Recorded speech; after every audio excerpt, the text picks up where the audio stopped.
Israel ದೇಶದಲ್ಲಿ ಈ ದಿನಗಳಲ್ಲಿ ನಡೆಯುತ್ತಿರುವ ಅತ್ಯಂತ ಪರಿಶುದ್ಧ ದಿನಗಳಾದ ರೋಜ್ ಹಸಾನಾ ಮತ್ತು ಯೋಮ್ ಕಿಪ್ಪರ್ ಹಬ್ಬದ 10 ದಿನಗಳ ಕಾಲವಿದು. ಅಕ್ಟೋಬರ್ 2ನೇ ತಾರೀಕು ಸೂರ್ಯ ಮುಳುಗಿದ ನಂತರ ಆರಂಭವಾದ ರೋಜ್ ಹಸಾನಾ ಪರಿಶುದ್ಧ ದಿನದಿಂದ 10 ದಿನಗಳಾದ ನಂತರ ಅಕ್ಟೋಬರ್ 12ನೇ ತಾರೀಕು ಸೂರ್ಯ ಮುಳುಗಿದ ನಂತರ ಯೋಮ್ ಕಿಪ್ಪರ್ ದಿನದಲ್ಲಿ ಯಹೂದ್ಯರ ಧಾರ್ಮಿಕ ಅತಿ ಪರಿಶುದ್ಧ ದಿನಗಳ ಮುಕ್ತಾಯವಾಗುತ್ತದೆ. ಈ ರೋಜ್ ಹಸಾನಾ ಯೋಮ್ ಕಿಪ್ಪುರ್ 10 ದಿನಗಳು ಯಹೂದ್ಯರಿಗೆ ಮಹಾಪರಿಶುದ್ಧ ದಿನಗಳಾಗಿವೆ. ಈ ದಿನಗಳ ಕುರಿತು ಸತ್ಯವೇದದಲ್ಲಿ ಯಾಜಕಕಾಂಡ ಪುಸ್ತಕದಲ್ಲಿ 23ನೇ ಅಧ್ಯಾಯದ 23ನೇ ವಾಕ್ಯದಿಂದ 32ನೇ ವಾಕ್ಯದವರೆಗೂ ಬರೆಯಲ್ಪಟ್ಟಿದೆ. ಈ ವಾಕ್ಯದಲ್ಲಿ ಬರೆಯಲ್ಪಟ್ಟಿರುವ ವಾಕ್ಯಗಳು ಯಾವುವೆಂದರೆ, ಯೆಹೋವನು ಮೋಶೆಗೆ ಹೇಳಿದ್ದೇನೆಂದರೆ, ಅದೇ 7ನೇ ತಿಂಗಳಿನ 10ನೇ ದಿನವು ಸರ್ವದೋಷ ಪರಿಹಾರಕ ದಿನ. ಅದರಲ್ಲಿ ದೇವರಾಧನೆಗಾಗಿ ಸಭೆ ಕೂಡಬೇಕು. ನೀವು ಪೂರ್ಣವಾಗಿ ಉಪವಾಸ ಮಾಡಬೇಕು ಮತ್ತು ಯೆಹೋವನ ಸನ್ನಿಧಿಯಲ್ಲಿ ಹೋಮವನ್ನು ಮಾಡಬೇಕು. ಆ ದಿನದಲ್ಲಿ ಯಾವ ಉದ್ಯೋಗವನ್ನು ನಡೆಸಬಾರದು. ಅದು ದೋಷ ಪರಿಹಾರಕ ದಿವಸ.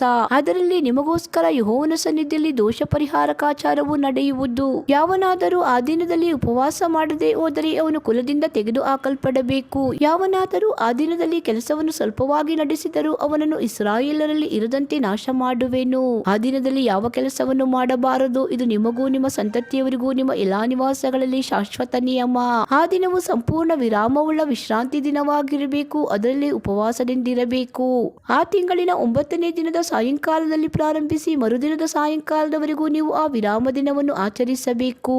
ಈ ವಾಕ್ಯದ ಪ್ರಕಾರ ಯಹೂದ್ಯರ ಕ್ಯಾಲೆಂಡರ್ ಪ್ರಕಾರ 7ನೇ ತಿಂಗಳಿನ 1ನೇ ದಿನ ಮೊದಲುಗೊಂಡು 10ನೇ ದಿನದಲ್ಲಿ ಸರ್ವದೋಷ ಪರಿಹಾರಕ ದಿನವಾಗಿ ಆಚರಿಸಬೇಕೆಂದು ದೇವರು ಆಜ್ಞಾಪಿಸಿದ್ದಾರೆ. ಆದ ಕಾರಣ ಇಸ್ರಾಯೇಲ್ ದೇಶದಲ್ಲಿ ಯಹೂದ್ಯರು ಇಂದು ಸೆಪ್ಟೆಂಬರ್ ಅಕ್ಟೋಬರ್ ತಿಂಗಳಲ್ಲಿ ಈ ಹಬ್ಬವನ್ನು ರೋಜ್ ಹಸಾನಾ ಮತ್ತು ಯೋಮ್ ಕಿಪ್ಪುರ್ ಹಬ್ಬಗಳಾಗಿ ಇಂದಿಗೂ ಯಹೂದ್ಯರು ಆಚರಿಸುತ್ತಾರೆ. ಯಹೂದ್ಯರ ಕ್ಯಾಲೆಂಡರ್ ಪ್ರಕಾರ ಈ ತಿಂಗಳನ್ನು ಯಹೂದ್ಯರು ತಮ್ಮ 7ನೇ ತಿಂಗಳಾಗಿ ಆಚರಿಸುತ್ತಾರೆ. ಇದರ ಕುರಿತು ಯಾಜಕಕಾಂಡ 23ನೇ ಅಧ್ಯಾಯದಲ್ಲಿ ವಿವರಿಸಲಾಗಿದೆ. ಯಹೂದ್ಯರ ಧಾರ್ಮಿಕ ನಂಬಿಕೆಯ ಪ್ರಕಾರ ಈ 10 ಮಹಾಪರಿಶುದ್ಧ ದಿನಗಳು ಪರಲೋಕದಲ್ಲಿ ಅತಿ ಪ್ರಮುಖ ಕಾರ್ಯಗಳನ್ನು ನಿರ್ಧರಿಸುವ ಮಹಾಪರಿಶುದ್ಧ ದಿನಗಳಾಗಿವೆ. ಈ 10 ಮಹಾಪರಿಶುದ್ಧ ದಿನಗಳಲ್ಲಿ ಪರಲೋಕದಲ್ಲಿ ಅತಿ ಪ್ರಮುಖ ಕಾರ್ಯಗಳನ್ನು ನಿರ್ಧರಿಸುವ ಮಹಾಪರಿಶುದ್ಧ ದಿನಗಳಾಗಿವೆ ಎಂಬುದು ಯಹೂದ್ಯರ ಧಾರ್ಮಿಕ ನಂಬಿಕೆ. ಈ ದಿನಗಳಲ್ಲಿ ಲೋಕದ ಸಮಸ್ತ ಜನಾಂಗಗಳಿಗೆ ದೇವರು ನ್ಯಾಯ ತೀರ್ಪನ್ನು ಪ್ರಕಟಿಸಿ ಮರಣಕ್ಕೆ ಗೊತ್ತಾದವರನ್ನು ಮರಣಕ್ಕೆ, ಜೀವಕ್ಕೆ ಗೊತ್ತಾದವರನ್ನು ಜೀವಕ್ಕೆ ನೇಮಿಸುತ್ತಾರೆ.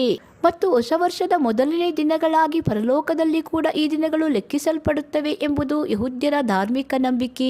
ಈ ಎಲ್ಲಾ ವಿಷಯಗಳ ಕುರಿತು ನಮ್ಮ ಚಾನೆಲ್ನಲ್ಲಿ ರೋಜ್ ಹಸಾನಾ ಮತ್ತು ಯೋಮ್ ಕಿಪ್ಪುರ್ 10 ದಿನಗಳ ಪರಿಶುದ್ಧ ದಿನಗಳ ಕುರಿತು ವಿವರವಾಗಿ ತಿಳಿಸಲಾಗಿದೆ. ಈ ವಿಷಯಗಳ ಕುರಿತು ನಮ್ಮ ಚಾನೆಲ್ನಲ್ಲಿ ರೋಜ್ ಹಸಾನಾ ಮತ್ತು ಯೋಮ್ ಕಿಪ್ಪುರ್ 10 ದಿನಗಳ ಪರಿಶುದ್ಧ ದಿನಗಳ ಕುರಿತು ವಿವರವಾಗಿ ತಿಳಿಸಲಾಗಿರುವ ವಿಡಿಯೋಗಳು ಉಂಟು. ಆಸಕ್ತಿ ಉಳ್ಳವರು ಆ ವಿಡಿಯೋಗಳನ್ನು ನೋಡಿ ಈ ವಿಷಯಗಳ ಕುರಿತು ತಿಳಿದುಕೊಳ್ಳಬಹುದು. ಈ ರೋಜ್ ಹಸಾನಾ ಮತ್ತು ಯೋಮ್ ಕಿಪ್ಪುರ್ ಪರಿಶುದ್ಧ 10 ದಿನಗಳ ನಡುವೆ ಯಹೂದ್ಯರು ಮಾಡುವ ಪ್ರಾರ್ಥನೆಗಳನ್ನು ತಮಿಳಿನಲ್ಲಿ ಕರ್ತನುடைய ಸಭೆಯ ಬೋಧಕರಾದ ಫಾಸ್ಟರ್ ಸಾರಾ ರಾಜನ್ ಜಾನ್ ಅವರು ತಮಿಳಿನಲ್ಲಿ ಪ್ರಾರ್ಥನಾ ಅಂಶಗಳನ್ನು ಬರೆದಿದ್ದಾರೆ. ನಾನು ಕನ್ನಡದಲ್ಲಿ ಭಾಷಾಂತರಿಸಿ ಪ್ರಕಟಿಸಿದ ವಿಡಿಯೋಗಳು ನಮ್ಮ ಚಾನೆಲ್ನಲ್ಲಿ ಉಂಟು. ಆಸಕ್ತಿ ಇದ್ದವರು ಈ ರೋಜ್ ಹಸಾನಾ ಮತ್ತು ಯೋಮ್ ಕಿಪ್ಪುರ್ ದಿನಗಳ 10 ದಿನಗಳ ನಡುವೆ ನಡೆಯುವ ಪ್ರಾರ್ಥನೆಗಳ ವಿಡಿಯೋವನ್ನು ನೋಡಿ ತಿಳುಕೊಳ್ಳಬಹುದು ಮತ್ತು ಪ್ರಾರ್ಥಿಸಬಹುದು. ಅದರಲ್ಲೂ ರೋಜ್ ಹಸಾನಾ ಮತ್ತು ಯೋಮ್ ಕಿಪ್ಪುರ್ ಪರಿಶುದ್ಧ 10 ದಿನಗಳ ನಡುವೆ ನಡೆಯುವ ಪ್ರಾರ್ಥನಾ ಅಂಶಗಳೊಳಗೊಂಡ ಕಡೇ 3 ದಿನದ ಪ್ರಾರ್ಥನಾ ಅಂಶಗಳು ಬಹಳ ಶಕ್ತಿದಾಯಕ ಪ್ರಾರ್ಥನಾ ಅಂಶಗಳನ್ನು ಒಳಗೊಂಡಿವೆ. ಈ ಪ್ರಾರ್ಥನಾ ಅಂಶಗಳನ್ನು ಒಳಗೊಂಡ ಪ್ರಾರ್ಥನಾ ಅಂಶಗಳು ನಮ್ಮ ಚಾನೆಲ್ನಲ್ಲಿ ವಿಡಿಯೋಗಳಾಗಿ ನಾನು ಪ್ರಕಟಿಸಿದ್ದೇನೆ. ಕಳೆದ ವರ್ಷದ ಆ ಪ್ರಾರ್ಥನಾ ವಿಡಿಯೋಗಳನ್ನು ನೀವು ನೋಡಿ ಪ್ರಾರ್ಥಿಸಿ ಆಶೀರ್ವಾದವನ್ನು ಹೊಂದಿಕೊಳ್ಳಬಹುದು.